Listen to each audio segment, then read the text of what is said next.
Shalom Aleichem, Besem Hamasya. Salam damai bagi kita semua di dalam nama Sang Kristus.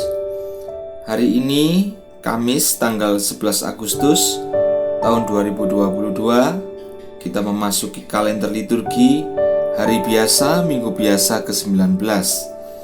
Dan hari ini juga merupakan peringatan wajib dari Santa Clara seorang perawan.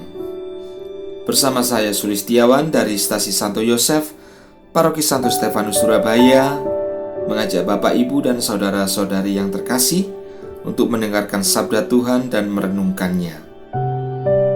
Dalam nama Bapa dan Putra dan Roh Kudus. Amin. Marilah berdoa. Allah Bapa kami yang bersemayam di dalam terang yang tak terhampiri, di dalam Engkaulah kami hidup, kami bergerak, dan kami ada. Kami haturkan puji syukur serta terima kasih atas kesempatan hidup yang Kau berikan bagi kami, agar kami boleh bertobat dari segala kesalahan dan dosa-dosa kami.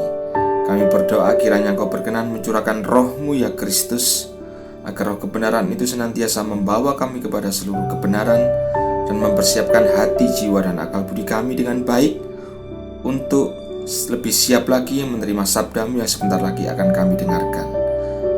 Maka seluruh doa, permohonan, dan harapan kami haturkan dalam hadirat-Mu dengan pengantaraan Kristus Putra-Mu, Juru Selamat dan Tuhan kami, yang hidup bersama Dikau dalam persatuan Roh Kudus, Allah sepanjang segala masa. Amin.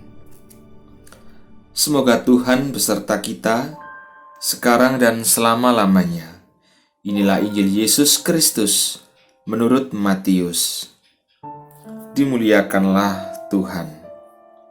Injil Matius pasal 18 ayat 21 sampai pasal 19 ayat 1. Sekali peristiwa, kemudian datanglah Petrus dan berkata kepada Yesus, "Tuhan, sampai berapa kali aku harus mengampuni saudaraku jika ia berbuat dosa terhadap aku? Sampai 7 kali?" Yesus berkata kepadanya, "Bukan, aku berkata kepadamu, bukan sampai 7 kali, melainkan sampai 70 kali 7 kali. Sebab hal kerajaan sorga seumpama seorang raja yang hendak mengadakan perhitungan dengan hamba-hambanya. Setelah ia mulai mengadakan perhitungan itu, dihadapkanlah kepadanya seorang yang berhutang 10.000 talenta. Tetapi karena orang itu tidak mampu melunaskan hutangnya, raja itu memerintahkan supaya ia dijual beserta anak istrinya dan segala miliknya untuk membayar hutangnya. Maka sujudlah hamba itu menyembah dia, katanya, 'Sabarlah dahulu, segala hutangku akan kulunaskan.' Lalu tergeraklah hati raja itu oleh belas kasihan akan hamba itu, sehingga ia membebaskannya dan menghapuskan hutangnya. Tetapi ketika hamba itu keluar, ia bertemu dengan seorang hamba lain yang berhutang 100 dinar kepadanya. Ia menangkap dan mencekik kawannya itu, katanya, 'Bayar hutangmu.' Maka sujudlah kawannya itu dan memohon kepadanya, 'Sabarlah dahulu, hutangku itu akan kulunaskan.'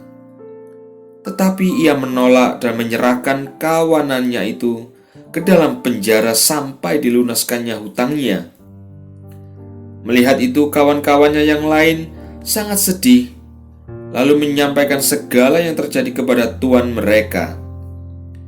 Raja itu menyuruh memanggil orang itu dan berkata kepadanya, 'Hai hamba yang jahat, seluruh hutangmu telah kuhapuskan karena engkau memohonkannya kepadaku.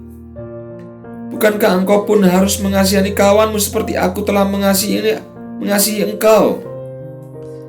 Maka marahlah tuannya itu dan menyerahkannya kepada algojo-algojo sampai ia melunaskan seluruh hutangnya. Maka Bapakku yang di sorga akan berbuat demikian juga terhadap kamu, apabila kamu masing-masing tidak mengampuni saudaramu dengan segenap hatimu." Setelah Yesus selesai dengan pengajarannya itu, berangkatlah ia dari Galilea dan tiba di daerah Yudea yang di seberang Sungai Yordan. Demikianlah sabda Tuhan. Terpujilah Kristus. Bapak, Ibu, dan saudara-saudari yang terkasih, dari bacaan Injil Matius yang baru saja kita dengarkan dan kita baca bersama, paling tidak ada dua hal yang bisa kita dalami. Hal yang pertama adalah mengenai angka 7. Makna simbolis dari angka 7 adalah memiliki makna keutuhan atau kesempurnaan atau tanpa batas. Dengan demikian, Tuhan Yesus menghendaki apa? Menghendaki supaya kita mengampuni sesama yang bersalah terhadap kita dengan tanpa batas, dengan kesempurnaan kasih. Sebab kasih itu adalah miliknya Allah. Kasih itu adalah Allah sendiri. Seperti dalam kehidupan Allah Tritunggal, Allah yang disebut Bapa itu mengasihi putranya, dan putra atau firman-Nya itu membalas kasih Allah kepada Bapa kembali di dalam Roh Kudus. Jadi gerak hidup ilahi Allah adalah kasih. Bapa mengasihi putra, putra membalas kasih Allah kepada Bapa kembali di dalam Roh Kudus. Oleh karena Allah itu kasih, sejak kekal dan sampai kekal kasih. Jadi kasih yang dimaksud di sini adalah kasih yang tanpa batas. Dengan demikian Allah menghendaki setiap umatnya saling mengasihi seperti Allah mengasihi di dalam dirinya sendiri, dan kasihnya itu mewujud keluar dari dirinya sendiri dengan menciptakan manusia. Itu hal yang pertama yang bisa kita ambil dari simbolis makna angka yang ke-7, supaya kita mengasihi sesama kita dengan tanpa batas. Itu hal yang pertama. Sedangkan hal yang kedua, Bapak, Ibu, dan saudara-saudari yang terkasih, yang dimaksud di dalam kerajaan sorga adalah ini berkaitan dengan doa Bapa kami. Tentu dalam konteks Injil yang kita baca pada hari ini adalah supaya setiap manusia mengampuni sesamanya. Dalam hal ini, pengampunan Allah itu sudah terwujud melalui apa? Melalui putranya, inkarnasi putranya yang melaksanakan karya perutusannya, yaitu misteri Paskah Kristus. Ketaatan Kristus ketika menderita di kayu salib sampai kematiannya, penguburannya sampai kebangkitannya pada hari yang ketiga dari antara orang mati, itulah wujud kasih Allah terhadap manusia, pengampunan Allah terhadap manusia. Seperti di dalam doa Bapa kami, ampunilah kesalahan kami seperti kami pun mengampuni yang bersalah kepada kami. Sebenarnya pengampunan Allah itu sudah terjadi ketika Yesus di kayu salib. Tetapi apakah rahmat itu sampai kepada kita? Itu semua tergantung dari disposisi hidup kita. Bukan berarti pengampunan itu ketika kita berbuat dosa, pengampunan itu tidak sampai kepada kita, bukan. Tetapi pengampunan itu tetap ada dicurahkan oleh Allah di dalam Kristus Yesus. Tetapi dari disposisi hidup kita, hanya kita yang memiliki halangan untuk menerima pengampunan dari Allah.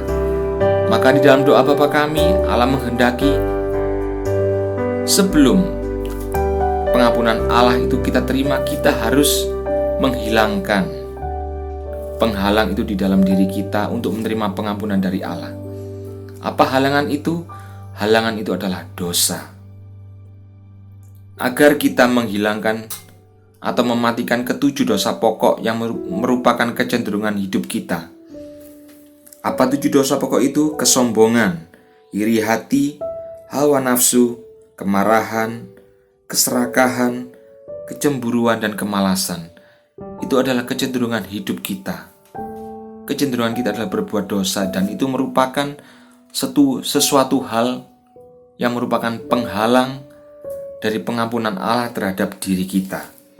Jadi Bapak, Ibu, dan saudara-saudari yang terkasih, dengan kita memahami paling tidak 2 hal pada Injil yang kita dengarkan bersama berkaitan dengan pengampunan, supaya kita mengampuni sesama kita tanpa batas, sehingga kita memiliki kedewasaan dalam iman, seperti yang dicita-citakan oleh Gereja Keuskupan Surabaya.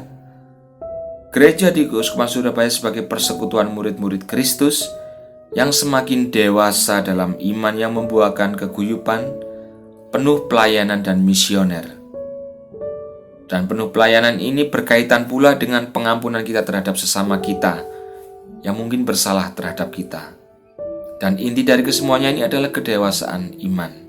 Sehingga Bapak, Ibu, dan saudara-saudara yang terkasih, semoga sabda Allah yang kita dengarkan bersama serta renungan yang sangat singkat ini semakin meneguhkan kita, semakin menyadarkan kita bahwa kedewasaan iman itu sangat sekali kita butuhkan, agar cita-cita dari arah dasar Keuskupan Surabaya dapat tercapai